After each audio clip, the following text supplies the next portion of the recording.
peace for many decades after World War II. And this feeds, of course, into everything that we see right now. So I think it's important to understand that. And it's important for other Europeans to engage with Greece's recent history to understand why it's coming to this. And do you think the rest of Europe understands? Not sufficiently, I think. I think there is a tendency to go for superficial value judgments, to say, oh, they're lazy, they lived above their means, there's corruption in the tax collecting administration. Much of that is true in parts. But I think there is a failure to engage with Greece. And, important facts, Germany's debt was partly forgiven by the Debtors Club in 1953. Very positive conditions, of course, to stop West Germany from falling under the sway of the Soviet Empire. So extending help to a country that is in trouble, partly because of its own devastating policies, but then the German policies during World War II were far more devastating, of course, by any measure than anything that Greece inflicted essentially upon itself. Helping a country that is in trouble should be a normal feature of European politics, and this needs to be said and stated strongly. There is no Soviet Union anymore, Marcus Kerber, so the Greek bargaining position is a lot weaker. It is not only a lot weaker because it has to justify a position which is no longer tenable, saying we had a good past, more than 30 years of subsidies from the European Union, more than 100 billion euros having been paid through regional structural funds to Greece to make Greece become a competitive country. And now they live up to the true reality, realizing that there was a collective illusion. So maybe that Greece has no future, but what I'm more concerned about is the future of the European community, or the European Union. I said quite clear at the very beginning of the unsuccessful rescue efforts as far as Greece is concerned, that Greece becomes some sort of cancer for the European community. If you bail out Greece, you cannot deny any further bailout, because Greece, the population, the political class, altogether, they are responsible for what happened. Not only in moral terms, in terms of political governance. And what happens there is painful to see, but it is the logic consequence, not only of a totally illusory rescue policy from 2010 onwards, but from a continuous refusal to stop the bailout policy towards Greece and to make a deal with Greece, making a clear cut and giving them financial assistance to leave the Eurozone as soon as possible, and to give them the time the people need, that is to say, a generation, to reform the state, to improve governments, and to find the way back to democracy, because there is no legitimacy to request sacrifices of the dimension the Troika is now not only demanding, is requesting, is urging upon the Greek people.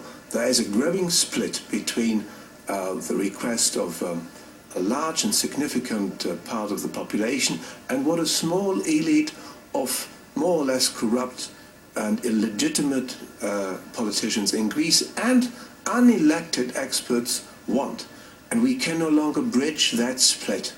And finally, we are sacrificing something which is the business card of our continent due to our friends from Greece, democracy. So shall we continue to sacrifice democracy for rescuing unsuccessfully the euro? Greece is not comparable, what happens there, to the decadence of the Soviet Union. Greece is, my friend, not an empire. It's a small country, relatively unimportant for the rest of Europe. And we can, and unless you forget about the enormous help which has been given to Greece, not only now, but for more than 30 years. So we should come up with a new deal, and what I expect politicians to do is to pronounce facing up to reality, as de Gaulle did when he said, Algeria, it's gone. Let's face it. And this is what politics should do. So are you suggesting that they cut ties with, that the European Union cut ties with Greece, or just the Eurozone? I think it is immediate and necessary for Greece and for responsible people inside Greece, outside Greece, to come up with the conclusion that Greece has no chance for economic survival inside the Eurozone. This is the first statement. And we are in a present dilemma because all those people who said, let us save Greece, said in 2010, such as Mr. Trichet, with this superb Parisian arrogance, it is absurd for Greece to leave the Eurozone. Nothing was more absurd for Greece to demand or to request Greece to remain unconditionally in the Eurozone. Let me ask Alexander Theodorakis, do you agree with Marcus Kerber? I agree to an extent, but one has to take into account that imagine if all the southern countries create a bloc and negotiate all together, I think it will change completely the situation. Let me ask you, Craig Kapitis, do you see that as being feasible at this point? Or is it going to be, are we going to follow this like a domino effect? I really don't want to agree with that logic, but it makes a lot of unfortunate sense. What happened here was just as much the responsibility of the masters of the European Union as it was of the Greek people, and I don't think we can forget about that. And number two, you cannot forget about the fact that to pull Greece out of the Eurozone is to cast them adrift, not only without a lifeboat, but without even a life jacket.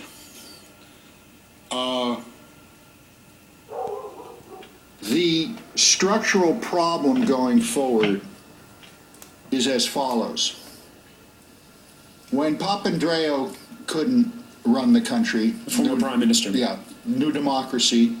They had the New Democracy on the right or PASOK on the left. Both of them failed for years. Brussels decided to back one of their own, a technocrat. Let's bring in a Brussels technocrat. And the Greek people finally understood that they had to bring in the current Prime Minister, Lucas Papadimos. Former central bank governor. The central bank governor, who's a very capable man, a very smart man, a very wise man, one of the few left there. But maybe the medicine came in too late. What I see here is the destabilization, again, as I said before, of a Western European democracy.